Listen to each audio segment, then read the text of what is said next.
ఒక్కసారి కొమ్మూరి గోల్డ్ కి కాల్ చేయండి. తాకట్లో ఉన్న మీ బంగారాన్ని విడిపించి మార్కెట్ ప్రైస్ కి వాళ్ళు కొనుక్కుని మిగతా డబ్బులు మీకు ఇచ్చేస్తారు. హలో అండి, అందరికీ నమస్కారం. వైఎస్ వివేకానందరెడ్డి గారి హత్య కేసులో ఆయన కుమార్తె వైఎస్ సునీత గారు నిన్న సుదీర్ఘమైన ప్రెస్ మీట్ పెట్టారు. నిన్న మార్చి 15 ఆయన చనిపోయినటువంటి రోజు. నిన్న సునీత గారు సుదీర్ఘంగా మాట్లాడారు. 2019 మార్చి 15 ఆయన చనిపోయారు.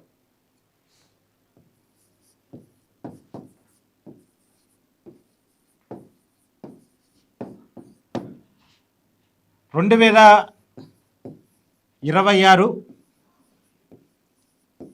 మార్చి 15 నిన్న ఆమె ప్రెస్ మీట్ పెట్టారు. అంటే గతం నుంచి ఆమె కొంత తన ఆవేదన వ్యక్తం చేస్తూ వస్తున్నారు. నిన్న మాత్రం ఒక సుదీర్ఘమైనటువంటి ఆవేదనతో కూడిన ప్రెస్ మీట్ నిర్వహించారు. చాలా అంశాలను ఆమె ప్రస్తావించారు. ఇన్నాళ్ళుగా జరుగుతున్న సిబిఐ ఎంక్వైరీలో వదిలేసినటువంటి అంశాలు, ఇక తనకు న్యాయం జరిగిద్ది అన్న నమ్మకం పోయింది అన్నట్టుగా మాట్లాడారు. కానీ ఆమె చదువుకున్న వ్యక్తి, ఒక డాక్టరు. ఆమెకు అర్థం కావాల్సిన విషయం ఏంటంటే సిబిఐ అని ఆమె నిన్న పిలిచారు, కానీ అది సిబిఐ కాదు, JBI, Jagan bureau of investigation, not central bureau of investigation. నేను చెప్తూ వస్తున్నాను కొన్నాళ్ళుగా. అది జేబిఐ, దాని అధినేత జగన్మోహన్ రెడ్డి. ఇప్పుడు సునీత గారు, మీరు అపోలో హాస్పిటల్లో డాక్టర్గా పనిచేస్తున్నారు. మీరు మీ హాస్పిటల్ మేనేజ్మెంట్కి వ్యతిరేకంగా నివేదిక ఇవ్వగలరా? మీ హాస్పిటల్లో దోపిడీ జరుగుతుందానో ఇంకోటానో ఒకవేళ నివేదిక ఇస్తే ఆ మరుక్షణం మీరు అపోలోలో ఉద్యోగిగా ఉండగలరా? అలాగే సిబిఐ కూడా వాళ్ళ అధినేత అయినటువంటి జగన్మోహన్ రెడ్డి ఎందుకు విచారిస్తారు? వాళ్ళు ఆంధ్రప్రదేశ్ వరకు వచ్చేసరికి సిబిఐకి జగన్మోహన్ రెడ్డి అధినేత. జగన్మోహన్ రెడ్డి గారి డైరెక్షన్లోనే జేబీఐ పనిచేస్తూ ఉంటుంది.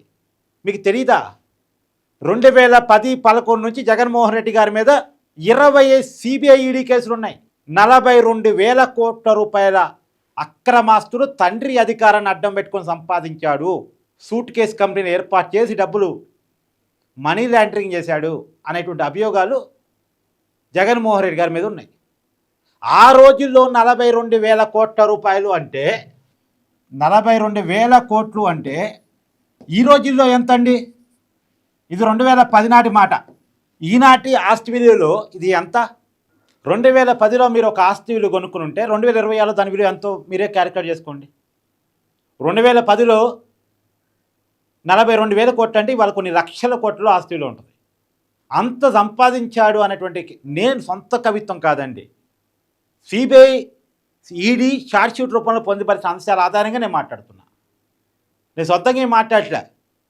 మనం వ్యవస్థను నమ్ముతాం కదా, సిబిఐని ఈడీని ఈ దేశంలో అతిపెద్ద ఎంక్వైరీ సంస్థలుగా భావిస్తుంటాం కదా. అంతకంటే పెద్ద ఎంక్వైరీ సంస్థలు ఈ దేశంలో ఇంకేం లేవు కదా. కేంద్ర ప్రభుత్వ చట్టాల ప్రకారం, మన రాజ్యాంగం ప్రకారం ఏర్పడి కొన్ని ప్రత్యేకమైన అధికారాలు ఉన్నటువంటి దర్యాప్తు సంస్థలు అవి కదా. ఈవెన్ ఒక రాష్ట్ర ముఖ్యమంత్రిని కూడా అరెస్ట్ చేయగలిగే కెపాసిటీ ఉన్నటువంటి దర్యాప్తు సంస్థలు కదా అవి. మనం చూసాం ఢిల్లీ లిక్కర్ స్కామ్లో కేజ్రీవాల్ అరెస్ట్ చేయడం. అలాంటి సంస్థలు మోపినటువంటి అభియోగాలు అవి. కానీ ఏమైంది ఆ కేసులు? ఏమీ కాలా, ఏమీ కావు కూడా.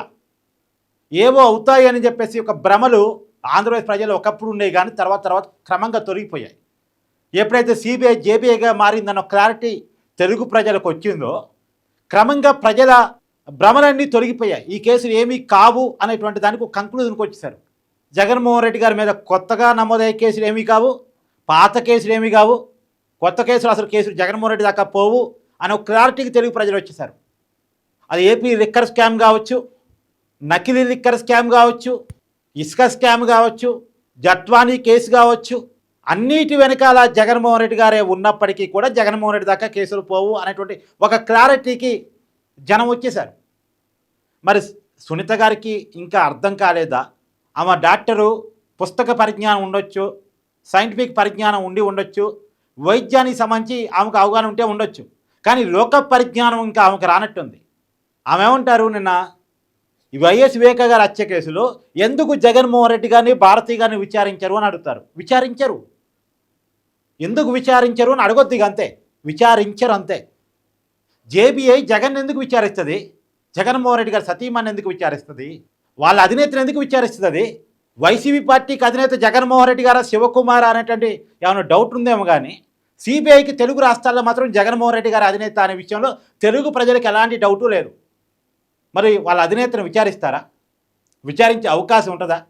వైసీపీకి మొన్న నీ పార్టీ పెట్టింది నేను అని శివకుమార్ వచ్చి మాట్లాడారు. వాళ్ళ పార్టీ యానివర్సరీ రోజు. నిజమే, పార్టీ పెట్టింది శివకుమార్, ఆ పార్టీని తీసుకుంది జగన్మోహన్ రెడ్డి. ఇప్పుడు ఆ పార్టీ అధినేతకు జగన్మోహన్ రెడ్డి ఉన్నారు. సో ఎవరు ఆ పార్టీకి నిజమైన అధినేత అన్న కాడ కన్ఫ్యూజన్ ఉంటే ఉండొచ్చు కాక, కానీ సిబిఐకి తెలుగు రాష్ట్రాల్లో అధినేత ఎవరు అన్న కాడ క్లారిటీ ఉంది, జగన్మోహన్ రెడ్డి అధినేత అని. మరి జగన్మోహన్ రెడ్డి అధినేతగా ఉన్నటువంటి ఈ జేబీఐ సంస్థ, జగన్ జేబు సంస్థ జగన్మోహన్ రెడ్డి గారిని విచారిస్తుందా తల్లి? పైగా వైఎస్ వివేకానందరెడ్డి గారి కేసు తేలటం ఏమో కానీ, సునీత గారికి న్యాయం జరగటం ఏమో కానీ, అది పక్కకు పోయి ఆ కేసులో సంబంధం ఉన్నటువంటి అనుమానితులు, సాక్షులు, నిందితులు 6 చనిపోయారు. 2019 నుంచి 2026 మధ్య 7 సంవత్సరాల కాలంలో 6 మరణం అనుమానాస్పదంగా సంభవించింది. ఎలా సంభవించింది అంటానికి కరెక్ట్ అయినటువంటి ఆధారాలు ఏమీ లేవు. ఒకరిది అనారోగ్యం అంటారు, ఇంకోటిది వయసు మేరటం వల్ల అంటారు. ఏదో మొత్తానికి అనుమానాస్పదంగా 6 చనిపోయారు ఈ కేసుతో సంబంధం ఉన్నవారు.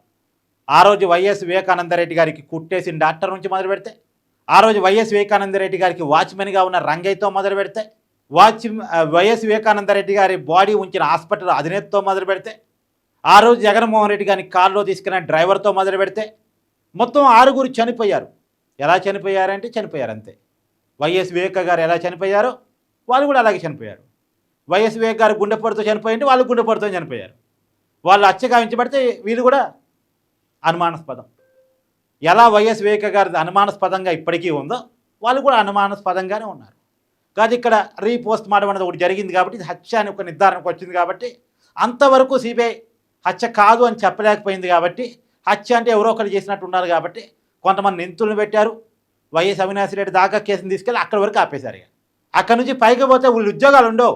మరి వాళ్ళు ఉద్యోగాలు చేసుకోవాలిగా తల్లి, వాళ్ళ జీతాలు రావాలిగా, వాళ్ళ అధినేత మీద వాళ్ళు ఎంక్వైరీ చేయలేరుగా. సో ఇక వైఎస్ సునీత గారు న్యాయం నాకు జరిగిద్ది, నేను కోరుకున్నట్టు ఎంక్వైరీ జరిగిద్ది అనేటువంటి ఆలోచన నుంచి ఆమె బయటకు రావాలి, రియాలిటీలోకి రావాలి, ప్రాక్టికల్గా రావాలి. ఆమెకి ఎప్పటికీ న్యాయం జరిగే అవకాశం లేదు. ఆమె అడిగేటువంటి క్వశ్చన్లో న్యాయబద్ధత ఉండొచ్చు, చట్టబద్ధత ఉండొచ్చు, కానీ దానికి సమాధానం దొరకదు. ఆ రోజు చనిపోయినప్పుడు సాక్షి ఛానల్లో ఫస్ట్గా గుండెపోటు అని ఎందుకు వేశారు? గుండెపోటు అని భారతీ గారు చైర్మన్గా ఉన్న ఛానల్కి ఎవరు చెప్పారు? వైఎస్ భారతీ గారు చైర్మన్గా ఉన్నారు, ఎవరు చెప్పారు? దీనికి ఎప్పటికీ ఆన్సర్ రాదు, ఎప్పటికీ ఆన్సర్ రాదు. నిజానికి జగన్మోహన్ రెడ్డి గారికి భారతీ గారికి తెల్లారుజామునే కాల్ వచ్చినట్టుగా అజయ్ కల్లం గారు చెప్పారు, ఐఏఎస్ అధికారి. ఆ రోజు జగన్మోహన్ రెడ్డి గారి ఇంట్లో మీటింగ్లో ఉన్నాడు. ఆయన పార్టీకి సంబంధించినటువంటి మేనిఫెస్టోను రోజు రూపొందిస్తున్నారు, ఎన్నికల దగ్గరికి వచ్చాయి కాబట్టి. ఆ రోజు ఆ మీటింగ్లో ఉన్నాడు. ఆ మీటింగ్లో ఉన్న వ్యక్తి సిబిఐకి వాంగ్మూలం ఇచ్చాడు. జగన్మోహన్ రెడ్డి గారు మా మీటింగ్లో నుంచి వెళ్ళిపోయారు, పైకి ఫోన్ కాల్ మాట్లాడొచ్చారు, ఫోన్ కాల్ మాట్లాడొచ్చి బాబాయ్ నో మోర్ అన్నారు. బాబాయ్ నో మోర్ అని జగన్మోహన్ రెడ్డి గారు చెప్పిన మరికొద్దిసేపటికి సాక్షి ఛానల్లో బ్రేకింగ్స్ పడ్డాయి, చనిపోయిన దాని మీద. మరి జగన్మోహన్ రెడ్డి గారికి నో మోర్ అని తెలిసినప్పుడు ఎలా నో మోరో కూడా తెలిసి ఉండాలిగా. మరి జగన్మోహన్ రెడ్డి గారికి భారతీ గారికి ఎలా నో మోరో తెలిసినప్పుడు గుండెపోటుతో చనిపోయారని సాక్షి ఛానల్లో వార్తలు ఎలా పడ్డాయి? నిన్న సునీత గారు ఇంకొక వ్యాలిడ్ క్వశ్చన్ కూడా అడిగారు. ఆ రోజు సాక్షి